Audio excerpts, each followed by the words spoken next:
दोस्तों नमस्कार, मैं जगन्नाथ गौतम। देश रोजाना यूट्यूब मंच पर आपका स्वागत है। दोस्तों, जब से महाराष्ट्र में चुनावों के नतीजे आए हैं और जिस तरीके से कांग्रेस और इंडिया गठबंधन का वहां सूपड़ा साफ हो गया है, कांग्रेस को मात्र 288 में से 16 सीट मिली हैं। उससे कांग्रेस हाईकमान और विपक्षी दल सदमे में है और महाराष्ट्र के चुनाव लोगों को चौंकाने वाले हैं, पूरे देश को चौंकाने वाले हैं। अब आप कहेंगे कैसे कि किसी ने भी नहीं सोचा था कि महाराष्ट्र में चुनावों के नतीजे ये आने वाले हैं। यदि आसपास आते बराबर की टक्कर दिखती तो भी इंडिया गठबंधन के लिए ये चुनाव इतना बड़ा सदमा ना होते। लेकिन जिस तरीके से इंडिया गठबंधन और कांग्रेस का सूपड़ा साफ महाराष्ट्र में हुआ है, वो सारे देश को चौंकाने वाला है। लेकिन दोस्तों, मैं निजी तौर पर कहूं तो मेरे लिए महाराष्ट्र के चुनाव चौंकाने वाले नहीं हैं, बल्कि झारखंड में भाजपा की बुरी हार मुझे चौंकाने वाली लगी। अब आप कहेंगे वो कैसे? वो इसलिए कि जब हरियाणा में भाजपा आश्चर्यजनक तरीके से चुनावों में जीत गई और उन हालातों में जीती जब लोकसभा चुनावों में भाजपा अपने दम पर बहुमत लाने में भी नाकामयाब रही थी। वो बहुमत से काफी पीछे रह गई थी और हरियाणा में भी कांग्रेस ने 10 में से 5 सीटें झटक ली थी। मैं झटकना क्यों कह रहा हूं? क्योंकि 2019 में भाजपा ने कांग्रेस का सूपड़ा साफ कर दिया था और 10 की 10 सीटों पर भाजपा जीती थी। तो माना यह जा रहा था जिस तरीके से भाजपा लोकसभा चुनावों में अपने दम पर बहुमत में नहीं आ सकी और हरियाणा में जब पिछले चुनावों में एक भी सीट कांग्रेस को नहीं मिली थी, लोकसभा सीटों में 10 में से 5 उसने जीत ली, तो ये मानकर चला जा रहा था कि हरियाणा में कांग्रेस का सत्ता में लौटना तय है। ये बात कई बार दोहराई जा चुकी है अलग अलग मंचों से कि न केवल कांग्रेस, न केवल इंडिया गठबंधन, बल्कि पूरा देश और भाजपा भी, भाजपा के नेता भी ये मान के चल रहे थे कि हरियाणा में भाजपा 10 साल राज कर चुकी है और उसका विदाई का समय आ चुका है। इस बार कांग्रेस जीतेगी और भाजपा सत्ता से बाहर हो जाएगी। लेकिन दोस्तों, जिस तरीके से हरियाणा में चौंकाने वाले नतीजे आए, अब उनमें इफ एंड बट बहुत सारी हैं। चाहे वो चुनाव आयोग पर आरोप लगाए जाएं, चाहे ईवीएम पे लगाए जाएं, चाहे और तरीकों पर लगाए जाएं, वो मुद्दा अलग है। वो एक जांच का विषय हो चुका है, हो सकता है। और विपक्ष के आरोप सही भी हो सकते हैं और गलत भी हो सकते हैं। लेकिन मुद्दा ये है कि जब सारा देश ये मान रहा था कि हरियाणा में कांग्रेस सत्ता में लौट रही है, तो कांग्रेस चुनाव हार गई और हरियाणा के इतिहास में पहली बार कोई पार्टी तीसरी बार लगातार सत्ता में लौटी। तो दोस्तों, जिस तरीके से हरियाणा में भाजपा तीसरी बार सत्ता में लगातार लौटी थी, मुझे उसी दिन स्पष्ट हो गया था कि बेशक इंडिया गठबंधन महाराष्ट्र में जीत की उम्मीदें लगाए बैठे हैं। बहुत सारे मीडिया हाउस भी, पत्रकार भी ये मान के चल रहे थे कि हरियाणा में जो हुआ तो हुआ, लेकिन महाराष्ट्र में इंडिया गठबंधन की जीत तय है। लेकिन दोस्तों, ऐसा हो ना सका। मैंने जैसा कि कहा, जब हरियाणा को सारा देश कांग्रेस की झोली में डाल रहा था, तो जब रिजल्ट आए तो मुझे लग गया कि महाराष्ट्र में भी यही रिजल्ट आने वाले हैं। लेकिन जितने बुरी तरीके से कांग्रेस और इंडिया गठबंधन महाराष्ट्र में हारा, वो कमजोर विपक्ष का होना चिंताजनक भी है, इंडिया गठबंधन के लिए शर्मनाक भी है, और इंडिया गठबंधन को कमजोर साबित करने के लिए काफ़ी है।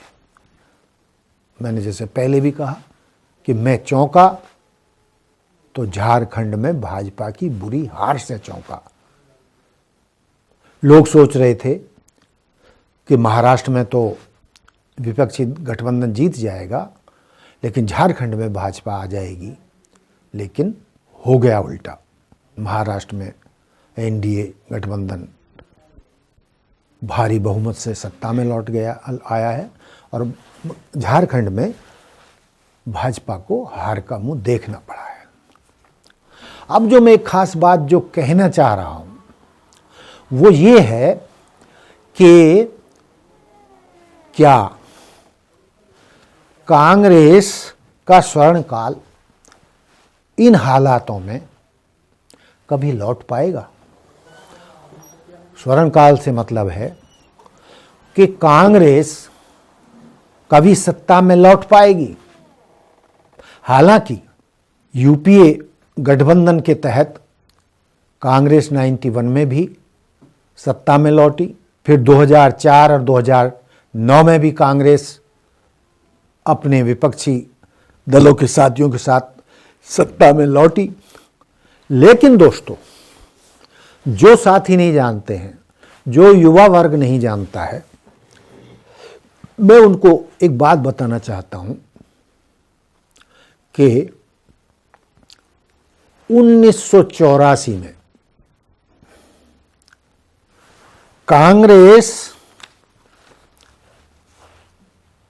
को भारी बहुमत मिला था।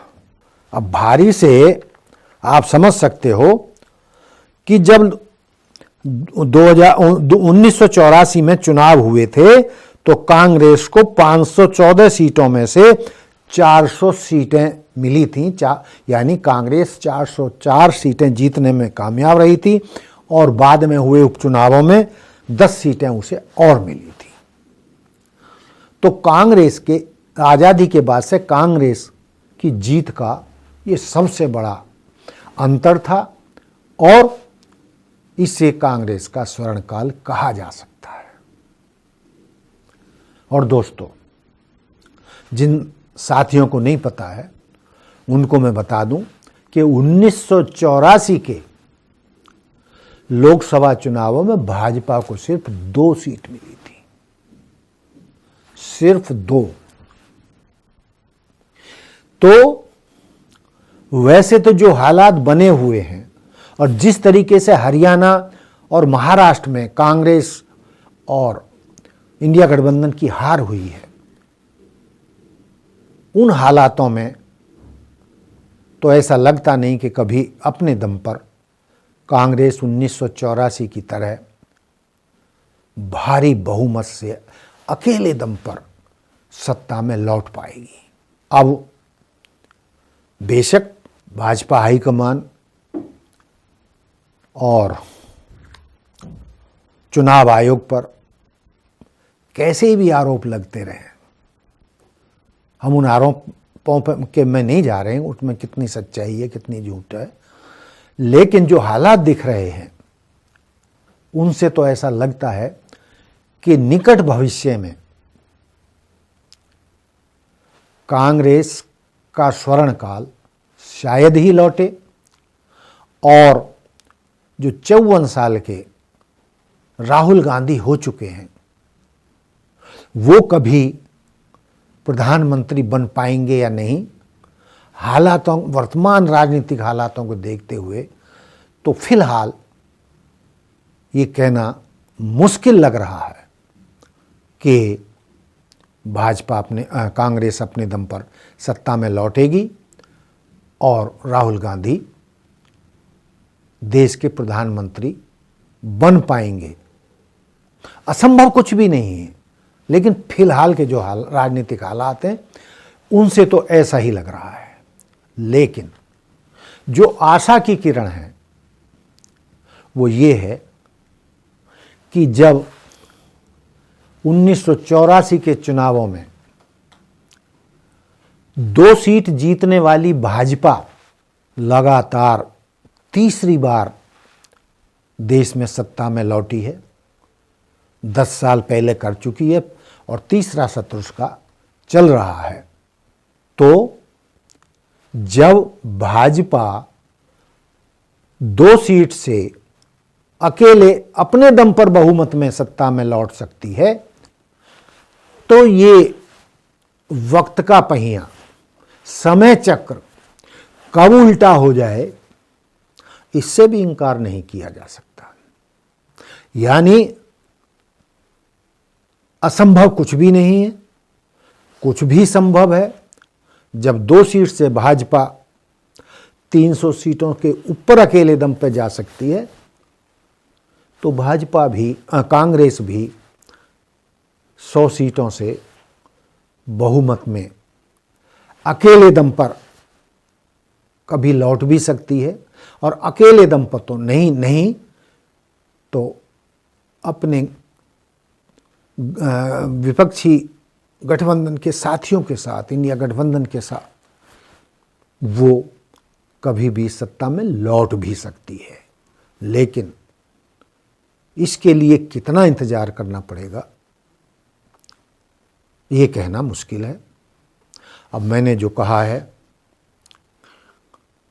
उसमें क्या सही है क्या गलत है, आप मुझे अपने कमेंट्स करके बता सकते हैं। देखते रहिए देश रोजाना। नमस्कार। हमारे साथ जुड़े रहने के लिए सब्सक्राइब करें देश रोजाना के YouTube चैनल को और नई वीडियो की नोटिफिकेशन पाने के लिए बेल आइकन जरूर दबाएं। अगर आप ये वीडियो Facebook या Instagram पर देख रहे हैं तो पेज को लाइक और फॉलो जरूर करें और ज्यादा से ज्यादा शेयर करें।